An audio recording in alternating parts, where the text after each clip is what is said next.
اللہ سبحانہو و تعالیٰ کے پاک نام سے شروع، جو بڑا مہربان اور نہایت رحم فرمانے والا ہے۔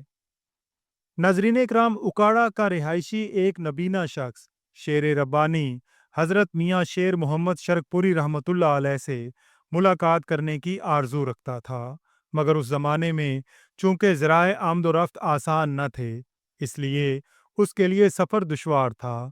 ایک مرتبہ وہ اپنے شوق کے ہاتھوں مجبور ہو کر ٹانگوں اور دیگر سواریوں پر سفر کرتا ہوا مختلف ذرائع کے ذریعے شرک پور شریف پہنچا۔ جب وہ شہر کے نزدیک پہنچا تو شہر کے دروازے بند ہو چکے تھے۔ اس نے شہر کے باہر بیرونی ملکانہ گیٹ مولوی محمد شفیع کی مسجد میں قیام کیا اور رات وہیں بسر کی۔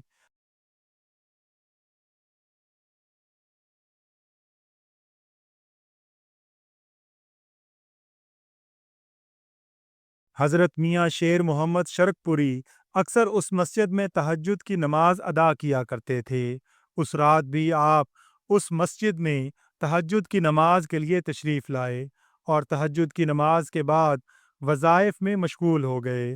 کچھ دیر بعد آپ نے آواز دی کہ کوئی شخص مسجد میں موجود ہے تو فجر کی نماز کے لیے اذان دے۔ آپ کی پکار پر کوئی جواب نہ آیا۔ آپ نے دوبارہ پکارا تو تب بھی کسی نے کوئی جواب نہ دیا۔ جب آپ رحمت اللہ علیہ نے تیسری مرتبہ پکارا تو نابینا شخص بولا کہ حضرت اس وقت مسجد میں اور کوئی معلوم نہیں ہوتا، میں نابینا ہوں اور یہاں موجود ہوں۔ آپ نے فرمایا کہ اچھا، تم باہر جا کر ذرا دیکھو فجر کی اذان کا وقت ہوا ہے یا نہیں۔ وہ نابینا شخص اٹھا، باہر نکلا تو اس کی بینائی لوٹ چکی تھی۔ اس نے آسمان پر ستارے جھلملاتے ہوئے دیکھے، فجر کی اذان کا وقت ہو رہا تھا۔ وہ شخص اندر آیا اور آپ کے قدموں میں گر پڑا اور کہنے لگا کہ آپ رحمت اللہ علیہ ہی شیر ربانی ہیں۔